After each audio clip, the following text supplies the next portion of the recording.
I'm going to moderate. I'm Cheryl Head from Washington, D.C. That's all you need to know about me, except that I'm going to kind of moderate this conversation. I hope that you'll ask questions. We're going to set aside a good chunk of time for asking questions at the end, but I'm hoping these ladies will talk to each other about what's going on in their lives today. So let me do these ungodly long 2-minute interviews of introductions of each person. I'll talk fast. Dorothy Allison writes about class struggle, feminism, lesbianism, and family dysfunction. Okay. Wow. She lectures and speaks about writing, the power of the word, and the importance of story. She's the author of the award-winning, powerful short story collection Trash, the highly lauded novel Bastard out of Carolina, an essay collection, a memoir, 2 or 3 things I know for sure, and the novel Cave Dweller. She has also written a collection of poetry. Allison earned an MA in urban anthropology from the New School for Social Research, has a BA in anthropology from Florida Presbyterian College. She's been the McGee Professor and Writer-in-Residence at Davidson College, the Emory University Center for Humanistic Inquiries Distinguished Visiting Professor, and Writer-in-Residence at Columbia College in Chicago. In the 70s and 80s, Dorothy was editor for Quest, Conditions, and Outlook, early feminist and lesbian gay journals. She was one of the founders of the Lesbian Sex Mafia. In 1998, she founded the Independent Spirit Award to support writers who help sustain small presses and independent bookstores. Dorothy has won numerous writing awards, including several Lambda Literary Awards, the Farrell Grumley Award. She's a National Book Award finalist and received the 2007 Robert Penn Warren Award for Fiction. Blanche McCrary Boyd is a novelist, journalist, professor, and with the publication of The Redneck Way of Knowledge, an essayist. She has written 5 novels. Her trilogy, narrated by the character Ellen Burns, who both chronicles and participates in the sexual and political revolutions of the stories, includes 2018's Tomb of the Unknown Racist, The Revolution of Little Girls, and Terminal Velocity. Books explore family secrets, race, and in the latest book, a dive into white supremacy. Boyd is the Roman S. and Tatiana Weller Professor of English and the Writer-in-Residence at Connecticut College. She has also won a lot of awards, including the Lambda Literary Award. She has received the Guggenheim National Endowment of the Arts and the South Carolina Arts Commission Fellowships, and the Farrell Grumley Award for Lesbian Fiction. I think Blanche would appreciate me noting also that her most recent novel, The Tomb of the Unknown Racist, is now down, is a finalist for this year's Penn Faulkner Award for Fiction. Yes! In the early 70s, Boyd was one of the founders of the independent feminist studies institute called Sagaris, where she first met Dorothy Allison. All of Boyd's works reveal a continual exploration of the relationship between fiction and nonfiction. And Judy Grahn is a poet, author, and cultural theorist whose writing explores feminism, the lesbian experience, gender, race, class, and sexuality. She's written 16 books, including 7 poetry collections and the nonfiction Another Mother Tongue, a lesbian and gay cultural history. Her first poetry collection, Edward the Dyke and Other Poems, was published in 1971. She's the author of the collections She Who, A Woman is Talking to Death, and The Work of a Common Woman. Her book, Blood, Bread, and Roses, How Menstruation Created the World, was published in 1993. Her memoir, Simple Revolution, was published in 2012. Grahn has won a Lambda Literary Award, the American Book Award, American Library Award, the Bill Whitehead Award for Lifetime Achievement from Publishing Triangle. Judy was a member of the first lesbian feminist collective on the West Coast, founded in 1969. Yeah. It was called the Gay Women's Liberation Group. Grahn is credited with fueling the explosion of lesbian poetry that began in the 70s and is recognized as an early co-founder of the women's spirituality movement. Just one more sentence. She has a PhD from the California Institute of Integral Studies. She co-directed and taught a women's spirituality master's program for 13 years at colleges in the Bay Area, and the Commonality Institute has been formed to teach and promote her work. Will you join me in appreciating these women?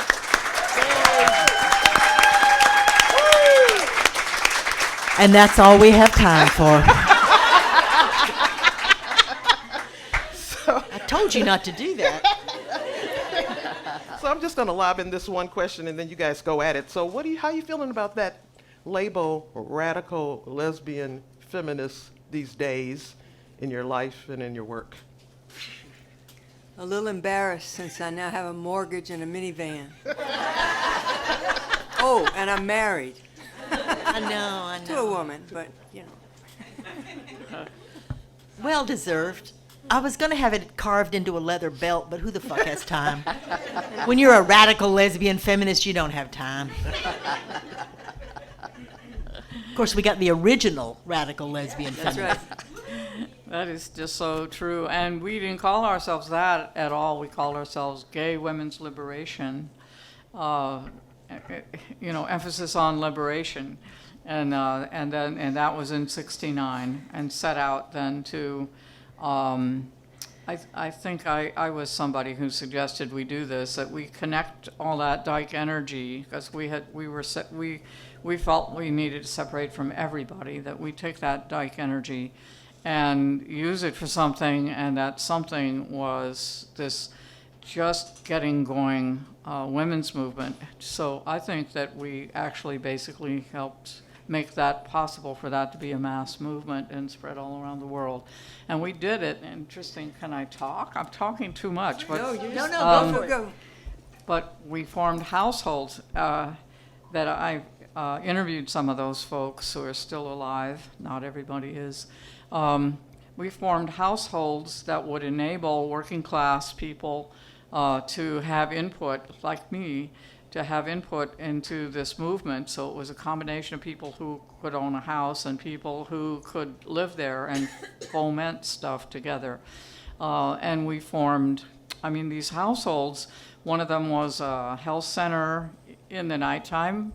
In the daytime, and in the nighttime it was where people lived. And another house was battered women's shelter in the lower level, and that upstairs they were up there trying to raise 2 kids in that.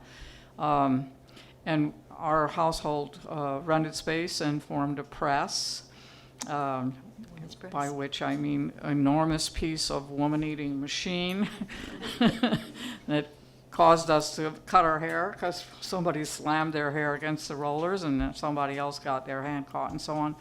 And a bookstore, and it was like that was our college. So I'm just saying, that was Gay Women's Liberation, and we were plenty radical. We really were in so many different ways, and we were the first thing out of the stall, out of the gate, in a certain way. Anyway, that's one story. That's one version, but it's a true one. Yeah. Yeah. West Coast, that was West Coast. In 1969, I was also on the West Coast, but I was a graduate student. I was a writing fellow at Stanford. I was married to a man. I've been married for 6 years. And I had kind of heard of radical lesbians, and then I read the book Sexual Politics, and I want to tell you, my temper went off. I took my books from my graduate school education to the city dump. I did not, Hemingway and Faulkner and all these, I took them to the dump because I understood how sexism was like a crack that ran all the way through my education. Yeah. The same way I later understood, and it took me a little longer to understand, that racism ran like a crack, a huge flaw through how we taught.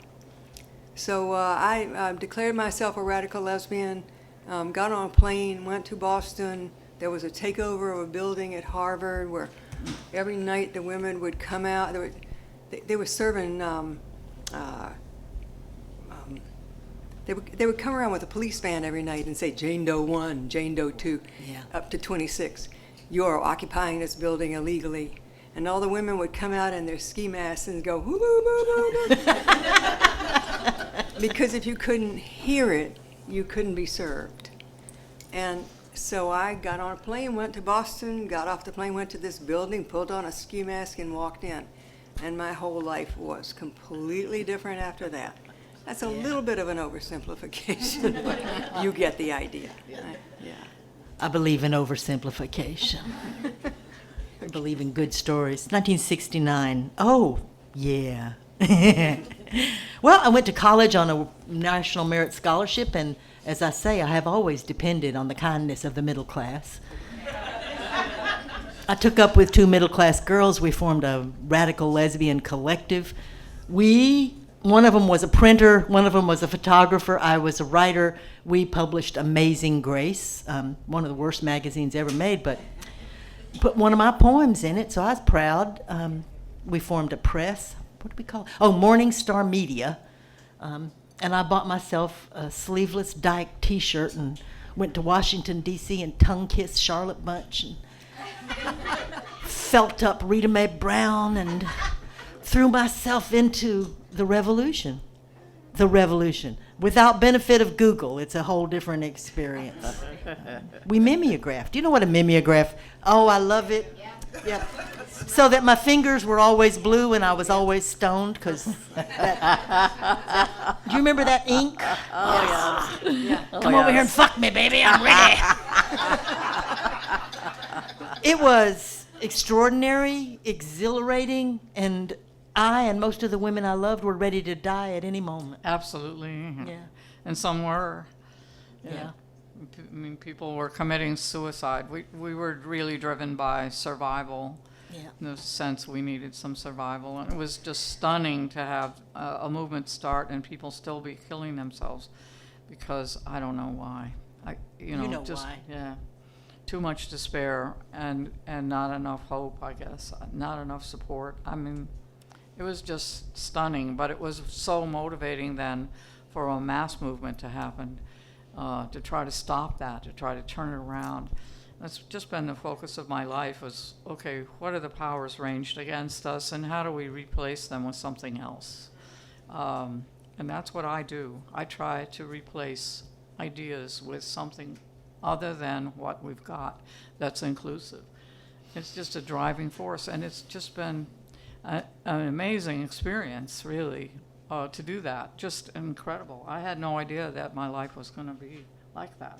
It was like getting, I mean, the radicalization was just like getting on a fast train, and then, oh my God, can't get off.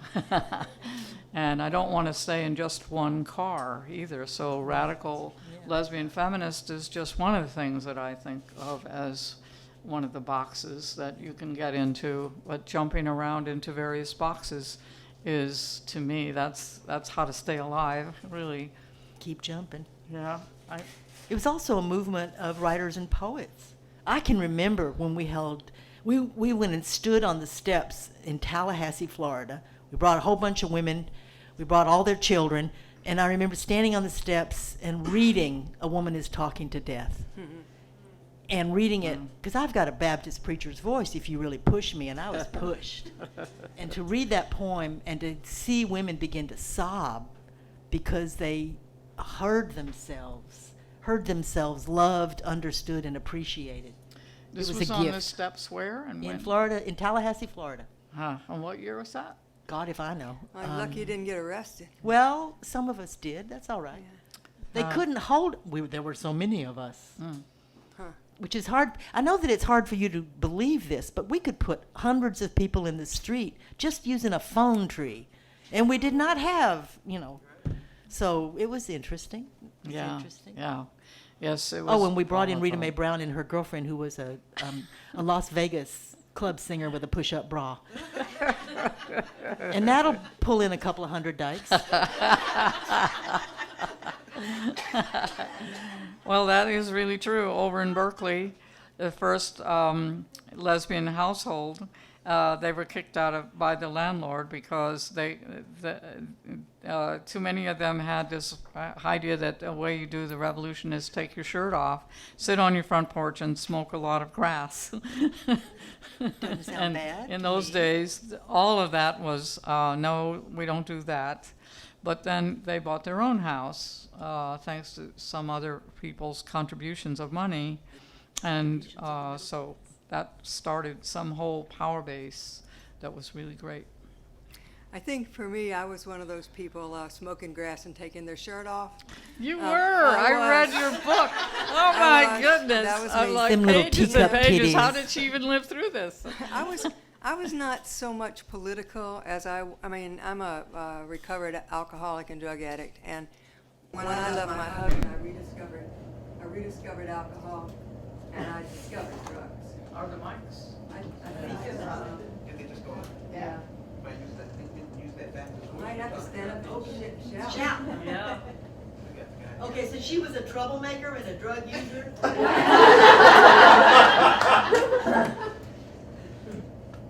My daughter's here, so I don't know what of this I really want her to hear. She got clean. I went to a demonstration against the invasion of Yeah, just don't allow it. the invasion of Cambodia. Yeah. I was living in a commune in Vermont, this was not a gay kind of commune. Now it's happening. Next Get a year- soundtrack. It's that lesbian energy, it blows out in circuits wherever it goes. Yeah. I am not kidding you either. Stand up, baby. Oh, yeah, that's good. Yeah. We ain't gonna let no mic stand in our way. I might start telling my AA story. That's all the My name is Blanche. It's all the same. You know, one of the things that I'm very aware of is that Dorothy and Judy they're really identified as radical lesbians. And I really identified as a radical lesbian feminist. And for me, the lesbianism was like I was really invested in what was happening to straight women, what was happening to women in general in the world, and that was, for me, much more of what I was about. But I was going to tell you about the demonstration against the invasion of Cambodia. Yeah. I went in a bus full of women, was taking acid. Sorry, Julia had sex on the bus. Got arrested, but you know, they saw this bus. This is interesting. This bus pulled up, and all these women poured out of it. There were 13,000 people were arrested this day in Washington. All these white women poured out of this bus. So you got all these cops standing there, and they see a bunch of white women. They can't beat us over the head because they all think that you don't hit. Well, you understand. They didn't think that was okay, and they were ready to hit guys or black people, and so they made us all lie down on the street. And I looked across. I stupidly had my Swiss Army knife with me, so I buried it in the dirt. And I looked over, raised my head, and I could see this African American man across the street. He was running a parking lot, and he was yelling at them not to block his. And the last thing I saw was him on the ground and them hitting him with billy clubs. So, I tell you that story because I want you to understand that for me, racism, sexism, being a lesbian, they are really tied together like this as issues in my head. And now I'll sit down.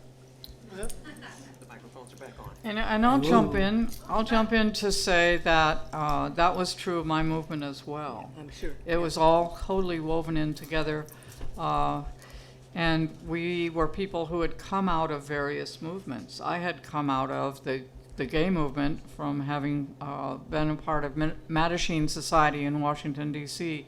in '64, and in '65 I was one of the 12 people who picketed the White House for gay rights in the very first picket line, and learning from Frank Kameny and Barbara Giddings, who were the leaders of that time. And I'll be talking about Frank later in the hookup session. And then the anti-war movement and the anti-racism movement. And I was fortunate enough to be one of the very few white people who attended Howard University.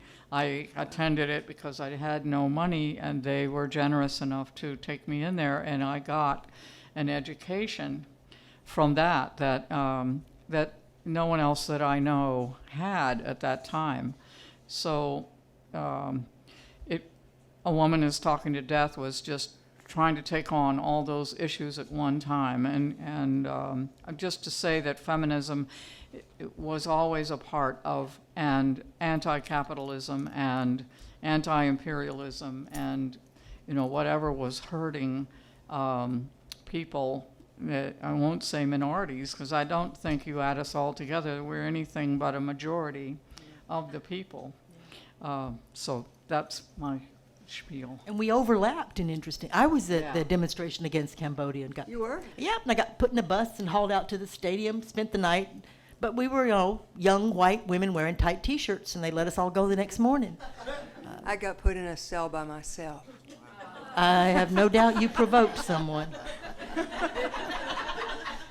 Then I went back to Tallahassee, and we organized a working class coalition, and we were working with Florida State University and the Women's Center there, and we were doing child care and rape crisis, and the university system was kind of tolerating us. They found us highly amusing. They established a class in the rhetoric of women's liberation, which we picketed.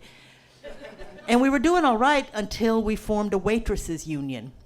And then they kicked us out of the university. Right. Which was like, suddenly I realized there were two things. One, we were really talking about capitalism. And two, the waitresses union was at least half black. And that was too many steps for Florida State University to accept. So we lost our funding and we started Her Store. It's almost as if I remember the 70s particularly as if we were rolling forward, Yeah. and they would throw boulders in front of us, and Oh, we would yeah. just skew a little bit and crash on. Right. In fact, I think that's been my motto, crash on. Crash on. Yeah. But talking about class, talking about capitalism, always I realized that they were not taking the women's movement seriously. But Right. if you started talking about money and capitalism, and especially if you started talking about race and you were a white woman, they got extremely upset. And let's be frank, I was scared to death of black women.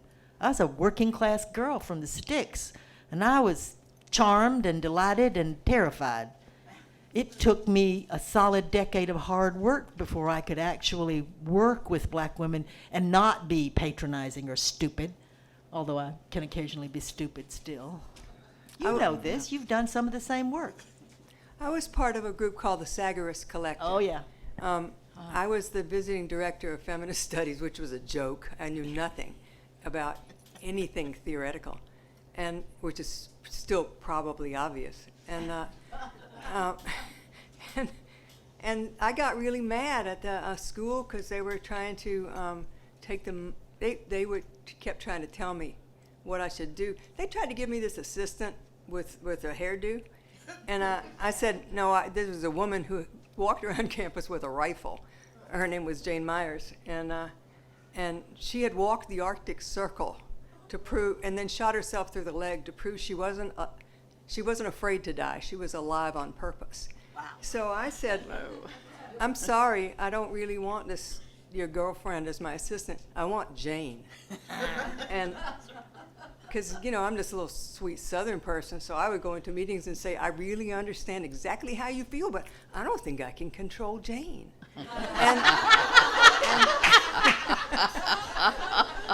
If she'll shoot herself, she'll sure shoot you. She'll shoot you, right. So we took $200 out of the Feminist Studies budget and incorporated a Sagarist, which is the double-edged sword of the Amazons. Yeah. And we said, okay, this Feminist Studies thing is a joke. Let's just start our own school. Let's invite every radical lesbian feminist we have ever heard of to come to this school and teach. And I tell my students, authority belongs to the person who seizes it. It doesn't, nobody gonna give it to you, okay? So we started, we rented a college, we made little brochures, we sent this out. I talked, we got the Ms. Foundation's first grant. I even talked Carnegie into giving us money. And we, people came from 40 states and Canada. That's where I met Dorothy. We drove up from Florida in a VW Bug. Yeah. 3 of us sleeping in the back of the Bug. Let me tell you, that's intense. It was an outrageous event. It was Yeah. really, it was so over the top. We had a plan for what to do if a student lost it. We had a psychologist. We didn't know what to do. We had no plan if a faculty member lost it. So I'll tell you something, because this has all kinds of nuance. This person who was teaching economics, she'd been thrown out of a bar for being gay the night before. Yeah. And she started trying to explain what all the implications of this were. And she kept saying, they made me leave the bar. I was raped. Don't you understand? And it was like sort of that. People for whom rape was not a metaphor got really upset. Mm-hmm. She ended up sitting on the floor sobbing, and the collective is sitting there thinking, what do we do now? In the second session, we were infiltrated. Did you know that? We were all being followed by cops and all this stuff. It was, So talk a little bit about, so I read about Zagorist, and it was really troubling to me. So talk to me a little bit about the What was nature of troubling? movements and how they can be disrupted by all kinds of factions and distract our attention from and energy from the real thing. T. Grace Atkinson was, Yeah, she was a little bit of a trouble. she was crazy. Yeah. I'm sorry, I don't know if she's still up. She's T. Grace, you are crazy, okay? and you know, she decided that we should not take the money from the Ms. Foundation until Gloria Steinem explained her connection to the CIA. Now, I'm sorry, that's a little over the top. And I wasn't about to give this money back to the Ms. Foundation. It was keeping the school alive, you know?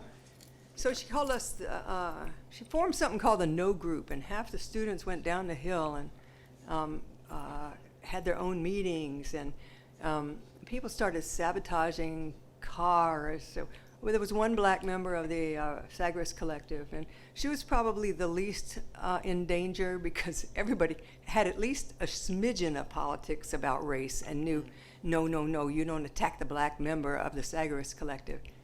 You attack the rest of us. So we were getting like potatoes stuck in our exhaust pipes and stuff like that. So the security was following. They were following Dorothy around, not you, but the African American member of the collective, because they didn't understand anything that was going on.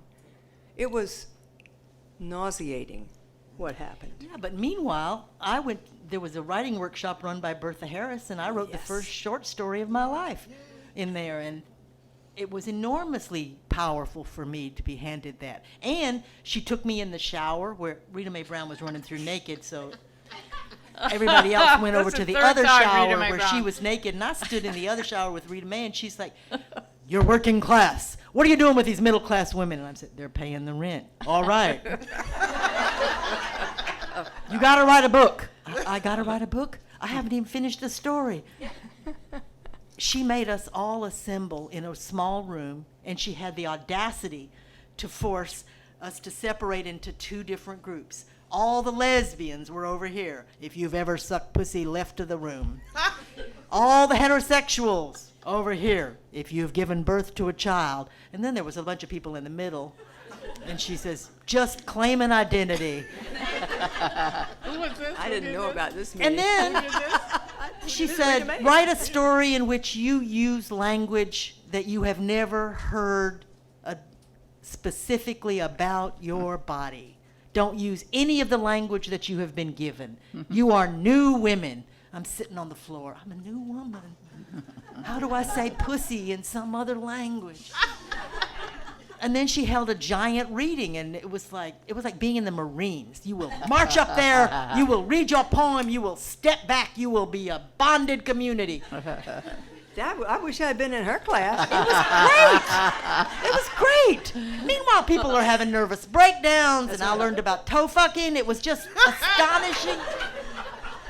You got to remember that the early women's movement, particularly, was just this enormous circus of activism and writing and energy and spirituality and revelation. And sex, don't And forget sex, a lot of sex. Lots of sex. It helps. And to come back to Cheryl's question, and the FBI, because the FBI at that time was not our friend, and was infiltrating. Still not our friend. Exactly.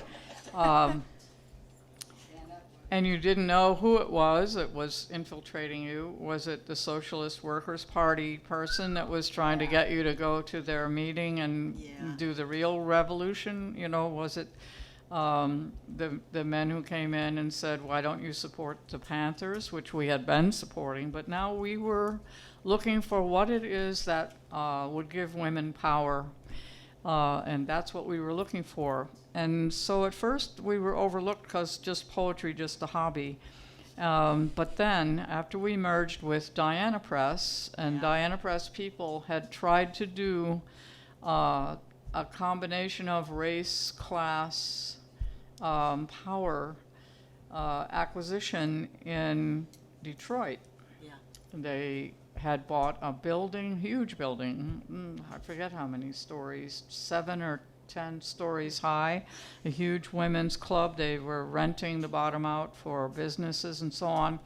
And they said there were just cops all over the place, and that all blew up and became a scandal. And then I helped merge our press, the Women's Press Collective in Oakland, with the Diana Press. And we had the largest women's press then in the country, in the world, obviously. We had 6 big presses and big ambitions to do huge runs. We were going to get a great big, I forget what they're called, a newspaper type press, and put paperbacks out, by the tens of thousands, and a whole bindery and so on. And hadn't been there for about a year, and they had managed to put out the twin hardbacks, one for me and one for my colleague, heart friend, comrade, Pat Parker. And then one day somebody broke in and vandalized it, and the rumor in the movement was that we had burned it all down for insurance, because, Yeah, that's right. by now it was clear we just cared about money, so Yeah, it's like, it was really nasty, and took the press completely down. So 2 big presses that had been on the verge of trying to really get the word out in the way that we wanted it were down the tubes. And after that, there was more dependence on,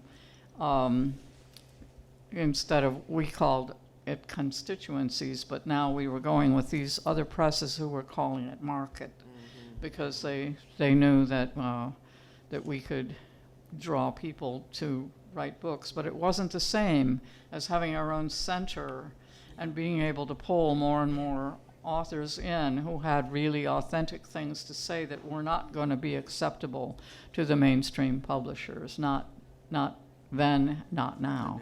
And you never knew when our institutions crashed if it was the FBI paying somebody to come in and fuck you up, Yep. or if a couple had right. broken up and they hated each other now and they were going to fuck it up for that. It All was the above. all the above. And plus a lady who shot herself in the leg was going to show up. Yeah.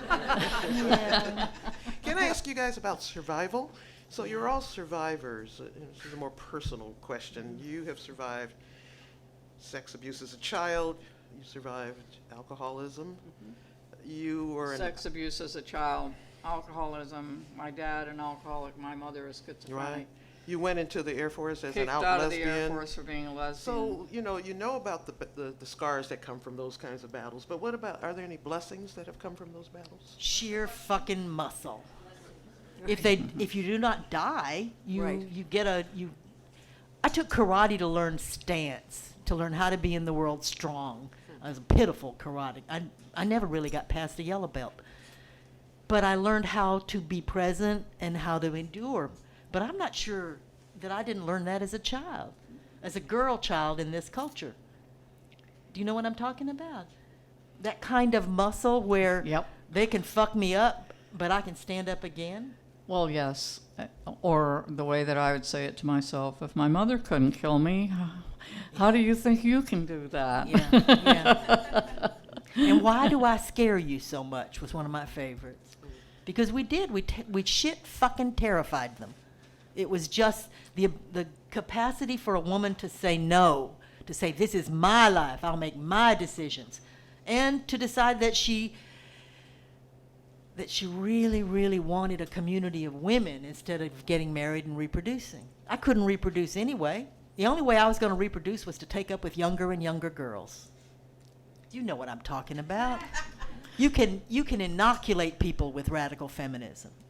You don't necessarily have to screw them, you just have to talk. I taught a course at Goddard called Street Fighting in the Country. And the reason I taught it was that this young woman, 17 years old, who lived in town, came to talk to me and said that she had been raped within shouting distance of her house, basically in her yard. And I said, did he have a gun? What did he have? And she said, I don't know. I don't think he had a weapon.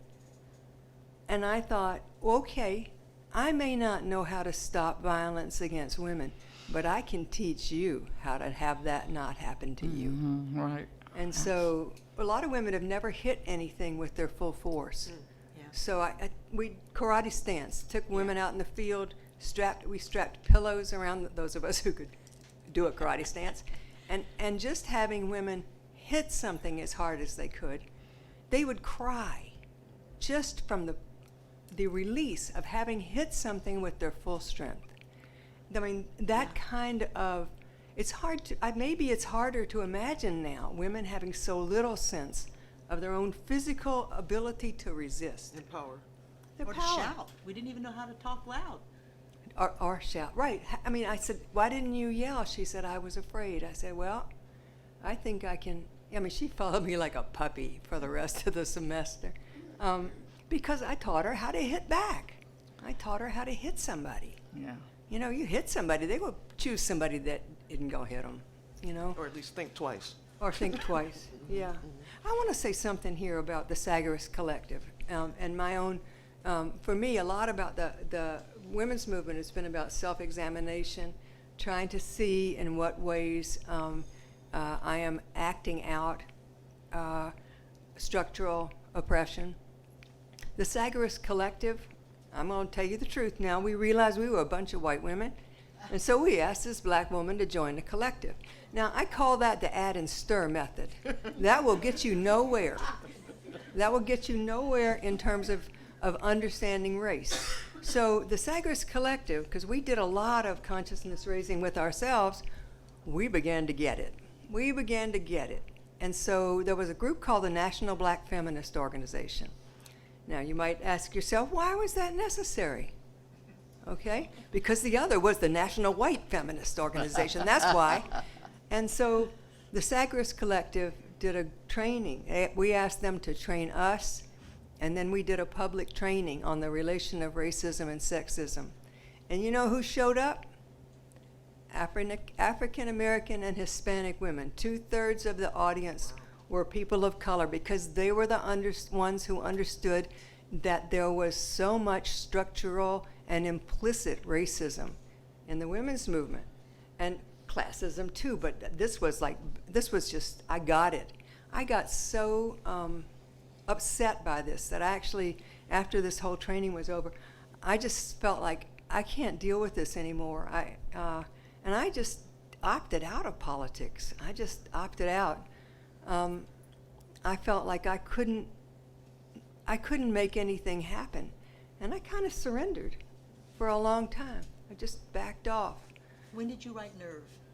I wrote Nerves before Sagarist. I wrote that as a graduate student at Stanford, and I couldn't sell it. And then this feminist press, Daughters Incorporated, looked at it. They wanted the same thing that New York publishers wanted. They wanted me to take out a chapter, and I said no. And so they hired me. I typeset Ruby Fruit Jungle. I did. Yeah, I used to go to their house. We had to type it on this clay paper. If you made a mistake, you had to do it over. And yeah, it was pretty cool. And after I typeset Ruby Fruit Jungle, I called them up and I said, okay, you can take out the fucking chapter.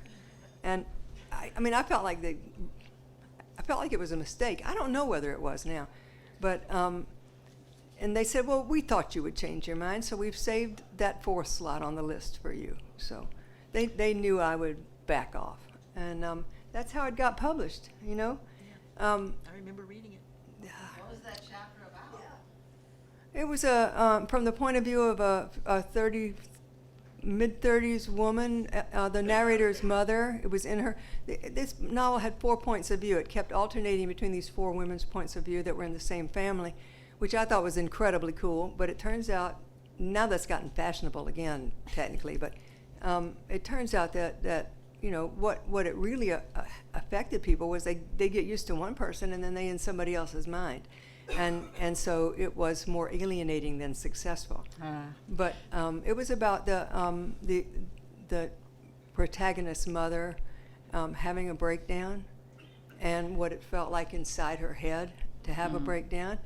And June Arnold said to me, "You don't know anything about having a breakdown." Oh. And I thought, Touched the nerve there, didn't you? I guess I did. I guess you I Listen, guess I Blanche, did. I want to ask you something because I've read, I just tried to catch up before coming here. I read 3 of your books, and I was, besides being incredibly just bowled over by the skill of the writing and the plots and the subjects you were taking on, I was so impressed by your research skills. And I wanted to ask you if you would talk about that. Maybe all of us could talk about how do you do research as a writer? You know, once you've mined your own stories and you get that you're this and this and this, and you've done the feeling stuff that goes into some of the poetry and you've learned some metaphors and so on, then what? What do you do? And Blanche, I don't know. I just You're felt talking like about the you research done, about the radical right? yes, the radical right and just different political things that are going on inside of your plots, and you'll have this, you know, The sort Susan of drunken Smith revelry research you on did. the surface, and then underneath it is something that just feels to me like such solid reporting. You really, do approach research in a very unique way, in a very personal way.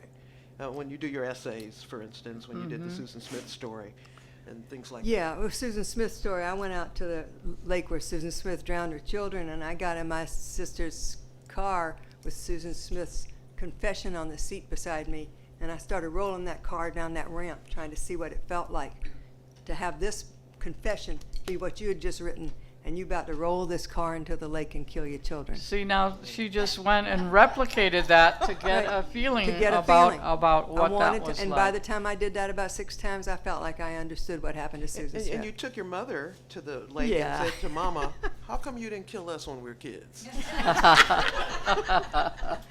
Well, you know, I mean, my mother's answer was so great. She said, "I remember when that wasp landed on your brother's forehead, how I felt." God, that was her whole answer. Wow.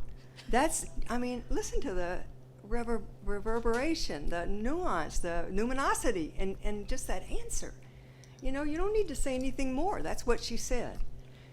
So I do a kind of participatory journalism that, you know, I still like to do that. I want to understand who I'm writing about. I feel like anybody can report the Susan Smith story. Not anybody can think of taking their mother to the lake on Mother's Day, okay?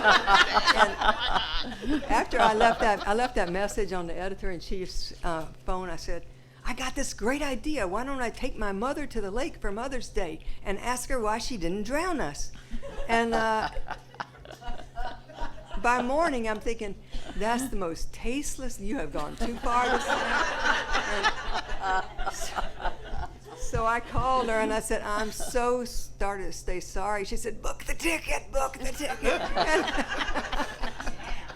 Hey, I want to ask you guys one more question before we open it up to the audience, and this is about our political times that are almost, and I'm going to read it, almost unfathomable now, important as it is for, how important is it for literature, or stories, or poems, or essays, to inspire, organize, challenge the demoralizing and dangerous atmosphere in our national politics? Nothing more important. I feel like it's important to understand that the world of literature is very small. If I sell 100,000 copies of a novel, I got a hit, okay? If I sell 100,000 copies of an album I made, I'm a failure and I might not get to make another one, okay?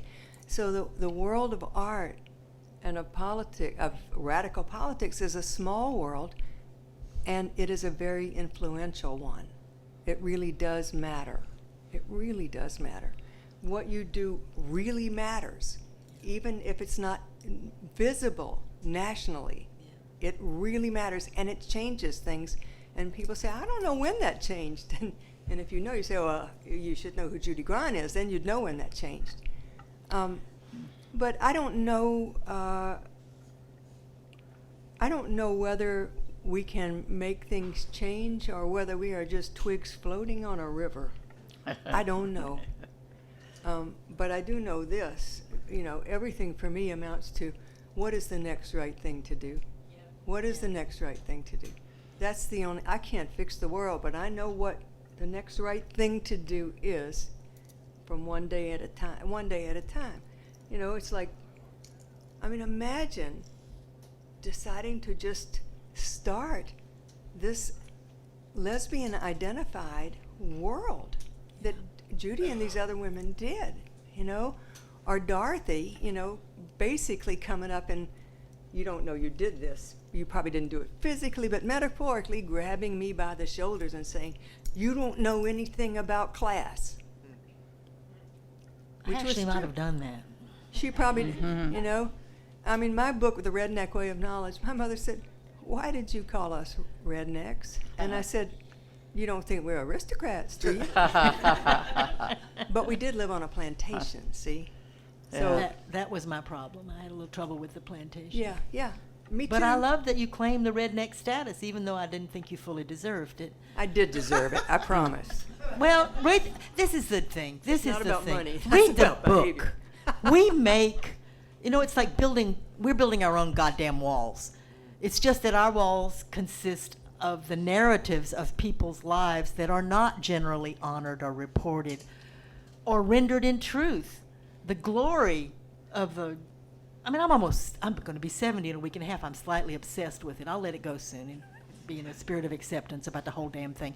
But I live in a home full of bookcases in which I have my own history and the history of this movement. I have got all Judy's books. I've got all Miss Blanche's books. I've got books you have not seen. I've got little pamphlets. I've still got goddamn mimeographed broadsides. Really? I can go back at any point and read them, except for some of the mimeographs have faded.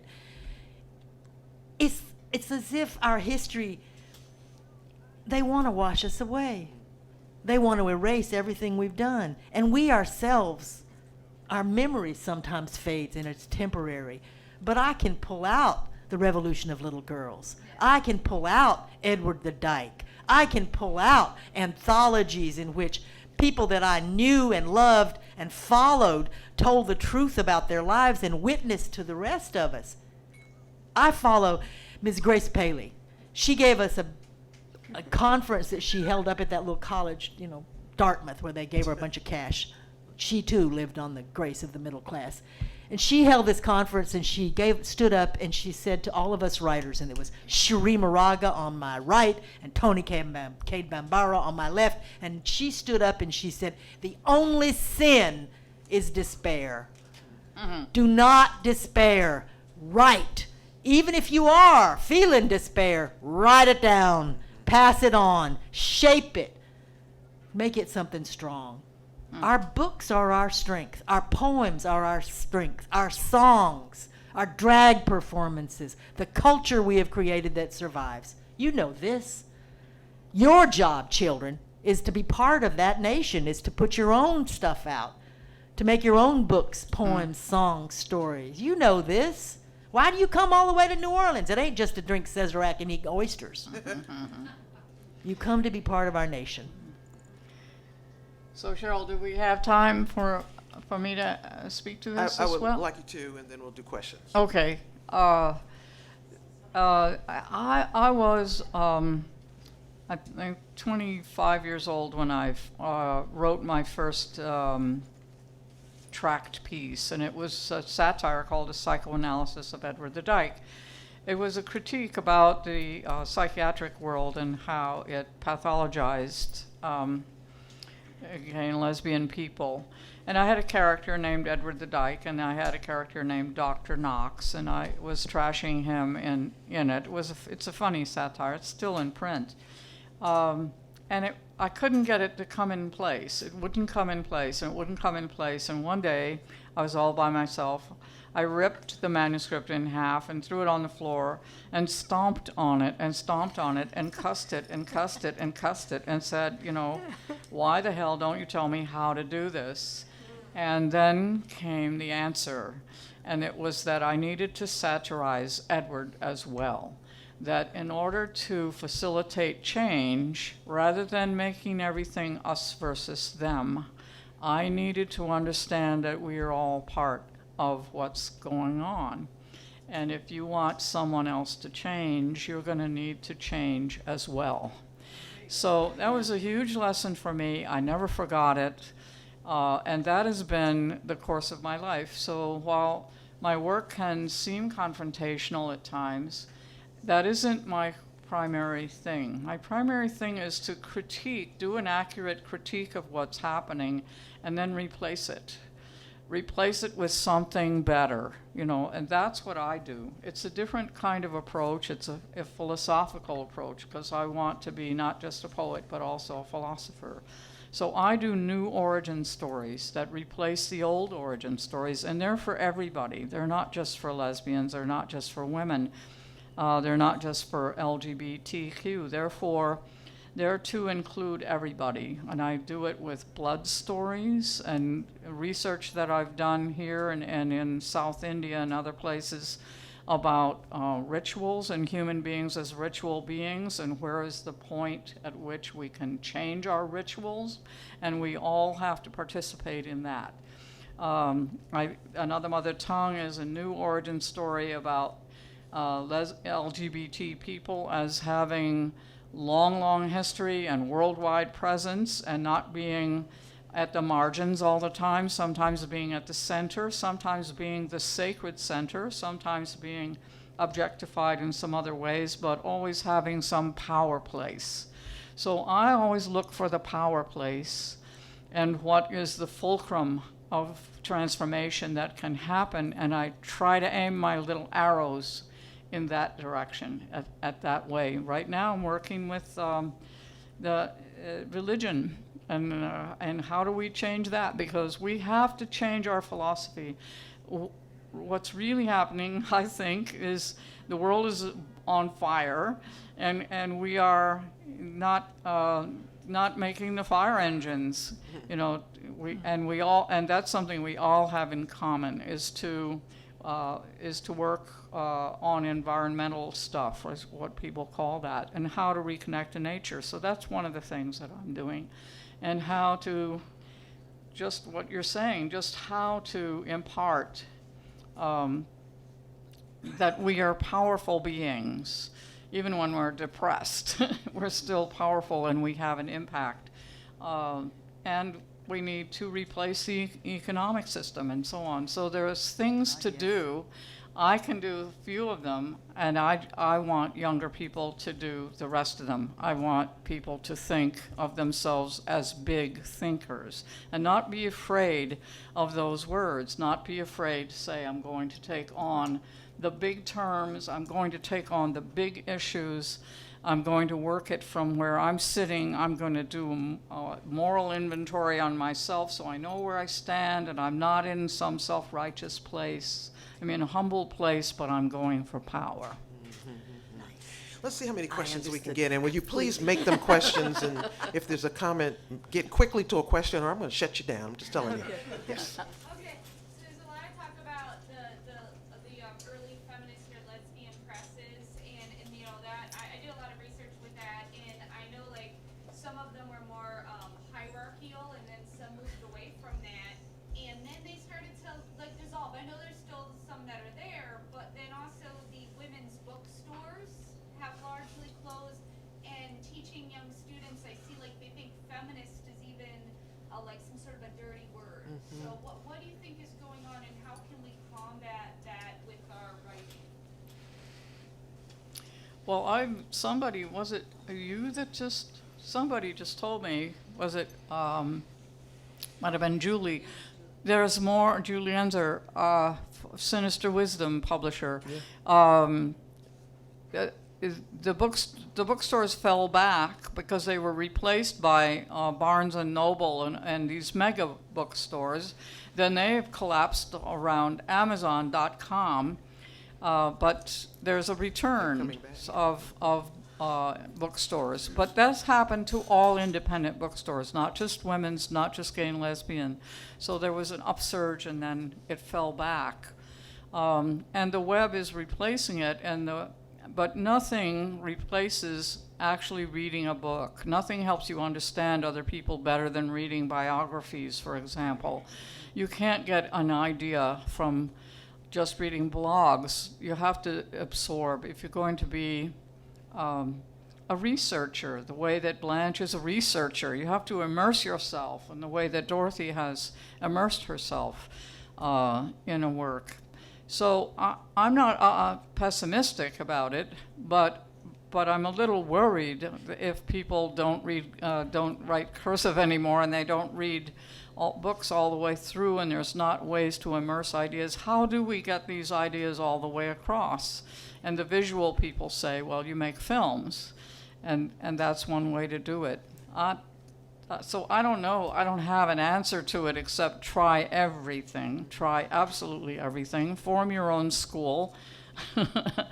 Imagine that you're in school and give yourself a bunch of lessons and immerse in them until you really understand something. Form book groups, to talk about stuff. Did you want to say something, Ms. Dorothy? Well, it seems to me that one of the lessons of my life is that the media is always changing. I mean, none of you has done a mimeograph lately, right?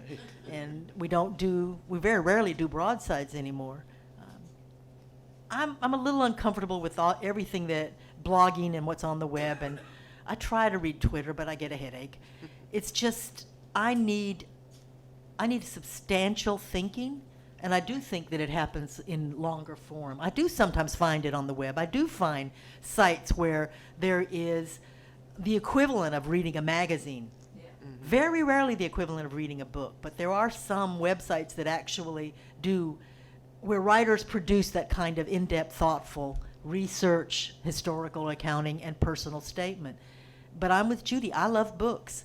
Maybe it's because I'm old-fashioned and I like the smell of ink and paper, but it also is that someone took time, energy, and emotional risk to craft a narrative that has a shape and a purpose and is aimed out into the world like an arrow carrying information. It's like the fire sweeping across the sky, all those arrows. I love the written word. I love the shaped, crafted, powerful, personal written word. I still believe in it. And I got to tell you, I'm delighted at the reestablishment of bookstores. I'm also noticing that to a large extent, it's women's bookstores that are being reestablished. You find that? Other questions? Yeah, Yes, ma'am. that's great. Sir. I have like 20 questions, probably all of you. So. Yeah, but ask one and make it brief. I'd like to know what each of you is particularly exhilarated about in literature now, whether there's another writer or whether it's a genre fiction or whatever it is that's in your head. I'd like to know what's like raising your own bar. That's a great question. Yes. There's two writers that I'm very excited about. One is Jesmyn Ward, Yeah. who wrote Sing Unburied Sing. It's Yeah. fabulous. Yeah. And the other is Kiese Lehman, who just wrote a memoir called Heavy. It is wonderful. Yeah. I listened to him read it. No follow-ups. Blanche, what's your answer to this one? She gave it. Oh, I'm sorry. Judy, what's your answer to this one? My answer, let's see. I've been writing like crazy, and I do mean crazy. I mean just in it, and not even driving, not even leaving my little. I would just stay there and keep doing that. So I think I'm some kind of medium. But I'm going to take a breather after May and catch up. So my answer is that I don't know at this moment. I'm interested in whatever I'm interested in. I'm interested in everything that's about that. A new version of the Bible or a new whatever. So it's an inadequate answer, I know, and I'm sorry. But ask me in a year, and I will have caught up, a huge amount, and been able to catch up even with my peers and everything that they've been doing. What Dorothy's latest book is, and so on. And then the young people and the international scene, which is quite incredible. Dorothy, who are you reading? I have a Time? fetish for small poetry chapbooks, and I collect them in huge numbers everywhere I go. And I have found that to a large extent, particularly poetry chapbooks are regional. So I go around and I pick up Billy Raw Dog's books in Arizona. And I've just gotten a copy of a remarkable book of stories called Lot, L-O-T. Young gay man, great, deeply powerful personal writing. But this is my year of service. I was raised in the Baptist church, and that fucks you up. I believe in tithing, so this year I've been acting as a judge on these awards. And I do this as tithing. I mean, I figure if they're going to have all these professors and, let's be clear, the boring writers be judges, then I every once in a while have to come in and say, I like this book Gun Crazy by Jill Clement. It's pretty fine. And they all like, what? Chris, I want to check on our time. Do we have, how much time do we have? Okay, more questions. Go for it. Faye. With June 28th being the 50th Oh. anniversary of Stonewall, how do you gals feel about the fact that the credit is being given for the birth of the movement to these boys in New York? A couple of girls. Can we have a question? Yes. Yeah, how do you feel? How do you feel? I'm sorry, you didn't have the mic. So 50th anniversary of Stonewall. 50th Yes. anniversary of Stonewall. How do you feel that the credit's being given to the people who were there at the time, rather than what was going on the West Coast with you gals? I feel fine about it. You know, history is a very broadly written thing, and Stonewall, we need something dramatic to hang on to as an event, and Stonewall was certainly important, and it was primarily gay men. Drag queens. Drag queens. Drag queens. And Some one of of my them ex-girlfriends, a African-American. taxi driver. I heard there was a lesbian or two there too, but sure. I feel the same way, that everybody wants to mark the history from where they came in. Everybody starts the story from where they started, their group. So for me, that starts in the 60s with Mattachine Society and my capacity to belong to it, but it had started 3 or 4 years before that. The word Mattachine was first coined, and the organization was first formed by a fellow named Harry Hay, and that was back in 1949. So he would date it as starting in 1949, and somebody else would date it as coming out of World War II, and and so on, and then back into the 30s and into Gertrude Stein and her crowd and whatever. So there's really, I disagree, agree with everybody else here. It's fine that there's a place that starts something. And yet, there are other stories, and the thing is, nothing is just one story. Let's go for the other ones. That's how you do That's my concern. that new we origin all stories. Yes, go a little deeper. What happened before that? What happened after that? Right. What happened at the same time as that, but was completely different from that, Another like question? the first parade or whatever. Anybody on that side of the room have a question? Yeah. Oh, you got- You're all tired. Okay. As writers, now that you've all achieved recognition as writers, does that drive sometimes how you write? Are you tempted to edit things because you're afraid of what you might say might upset people differently now that you're recognized as writers? Like when I write, I can write anything. I feel really, really fine writing stuff about my family or talking about any beliefs because nobody's ever going to read them, and I don't really worry so much about that. Does your recognition does it tempt you to drive what you say or how you say it? Did you, I did you think hear the that simple question? answer is no. No. Okay. Simple answer is no. Yeah. What about for you, Dorothy? You want to be better. Yeah. I always want to be better, stronger, more confident. I rarely achieve that. But I don't. No, it doesn't scare. Are you saying does it scare me? I just wonder if you're tempted to edit how you say things now because you're I am larger tempted audience. to edit it to get rid of the nasty, useless stuff and be most powerful and Right, effective. that's it. It's a whole. No, I don't worry about that. I worry about did I take enough risk? Did I push myself far enough? Did I tell the truth as I know it? My editor said, and she was great, my editor at The Voice Literary Supplement said, write for the smartest people in the room and everybody else will follow you. Was that And M. I- Mark? I'm Mark. M. Mark. M. She was Mark. my editor too. Go find the nasty, demanding editors. That'll help. More questions? Yes. Something that we discussed feminism, racism, sexism, but something that was mentioned was that Dorothy and Judy, I know you both are children from families with mental illness, and that seems like that's not mentioned that much these days in literature. And yeah, my family's very crazy. When did you feel comfortable talking about that? Oh, Or good have you always question. been comfortable? Are you under the impression we're comfortable? What is comfortable? I have no idea. What does that I feel grew- like? I grew up in a white supremacist family, so I guess that was insane too. Well, that's it. I wrote a poem called Mental that tries to spiral this into some other kind of dialogue by using some clever puns around the word mental, incremental, supplemental, instrumental, and some more sinister ones, and stories that my own students had told me about incidents where the tax squad came to the door because the mother had called 911 because the husband was about to murder everyone, and the daughter, and this is a mixed race family, the daughter trying to explain, no, the mother is off the rails, the husband is not to blame for anything, and so on.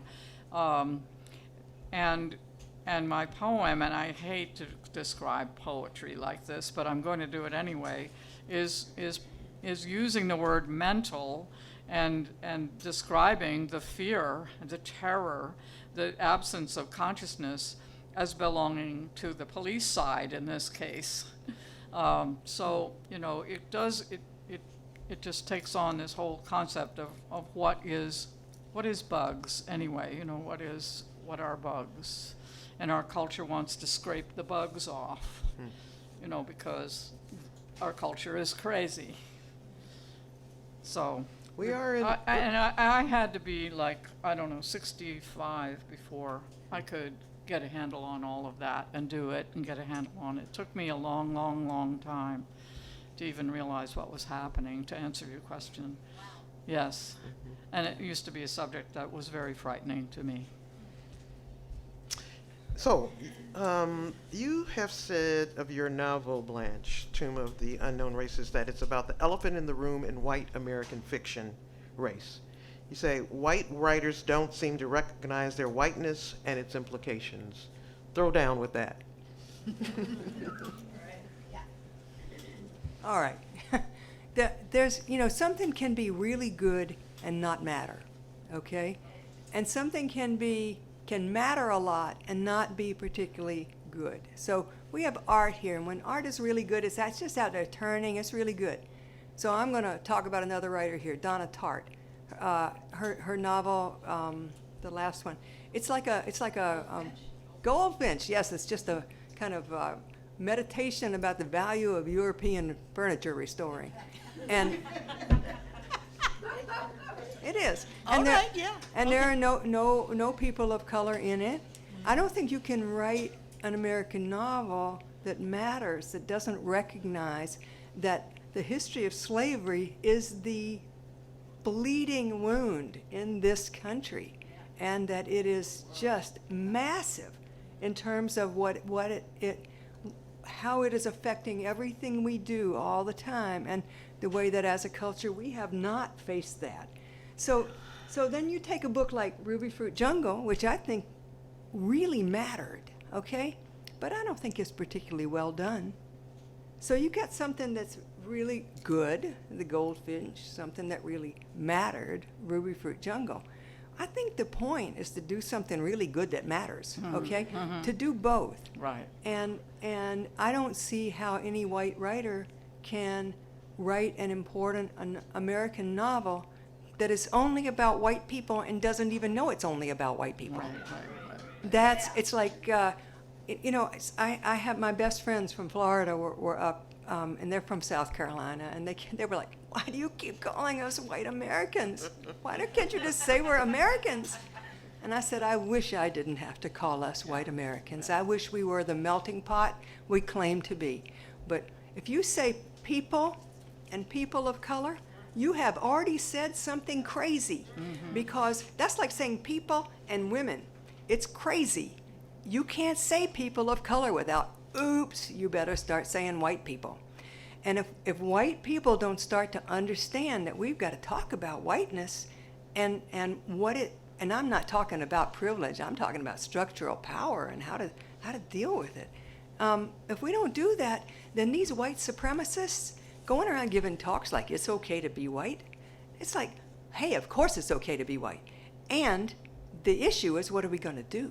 That's the issue. How are we going to address that? But if we can't figure out how to think about these things, then these white supremacists, these white terrorists, it starts to seem like they're speaking for Everybody. woke Yeah. white people. I heard that expression last night. Woke white people. Woke white people. You know, does that answer the question? It does indeed. Okay. I've got, 5 minutes. I'm going to ask Dorothy a question. So Duke University has the Dorothy Allison papers. Yeah. That seems pretty impressive. You got a big swell head about that? No, I got $100,000.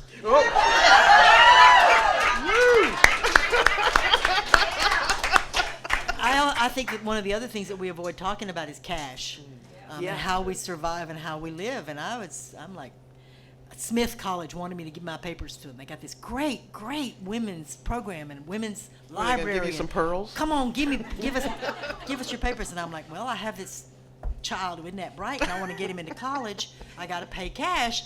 What are you offering me? And they, oh, we don't pay for our for papers. We want you to give us your papers. And I'm like, my mama didn't raise no fool. And I'm like, I need two things. The first and primary thing is I need all my stuff. You can't hide my leather stuff. You can't deny my very strange, interesting mixed history. You can't pretend my family is not my family because we're crazy and dangerous. I do not want to be erased, modified, or misrepresented. You guarantee me that, and then you give me some cash. Because I got this boy I got to get in college. It's a shame and it's pity, but I need money. They made me, not only did they offer me money, but they guaranteed that my papers would be respected. That's excellent. And that's actually quite difficult to arrange. Have you done this? Oh, I'm in the process. I'm looking. I'm Well, talking. You should get a hell of a lot more than I got. Good luck. Good luck. Judy, quick. Duke has my papers through 1984, and I put them on deposit, and they accidentally processed them as donated. So they're in a kind of jam about me, but I'm getting ready to sell my papers to the College of Charleston to be they said the cornerstone of their gay and lesbian collection. That would make me very happy. Very nice. And I think we're going to leave the other papers at Duke rather than make a mess. I don't know, but maybe I'm going to tell Duke, hey, you gave Dorothy $100,000. I'm going to sit here until you match it. So Judy, I think we have Use it 1 as a minute. bargaining chip. I got it. I think we got 1 minute. Tell us about My Good Judy. Can you do that in 1 minute? Sure, Okay. yes, in 1 minute. It's a residency. For artists, performers, scholars, poets, and so on. My Good Judy residency is a part of a bigger organization called Commonality Institute. It's run by two people, Anya DeMarie and Gregory Gages, to study my work. So I'm really happy to be working with them, and they've got a website, Commonality Institute. You can look at it. It's in development, going to have classes and publications, and they push me for where is the idea of commonality in my work? Because I said, what are you talking about? They said, well, no, it's here, and it's here, and it's over here, and it's over here and here. And it's what I was saying earlier. It's there's an inclusivity of it. It's not that it's wishy-washy, but there's an inclusivity built into the work, and I think that's what they're after, is to how do we make community that can work together with differences, doing what Audre Lorde said, celebrate our differences. It's not a bad thing that we have differences. It's a great thing that we have differences, and we need to understand how to celebrate them and recognize them. Speaking of celebration, would you help me celebrate these women?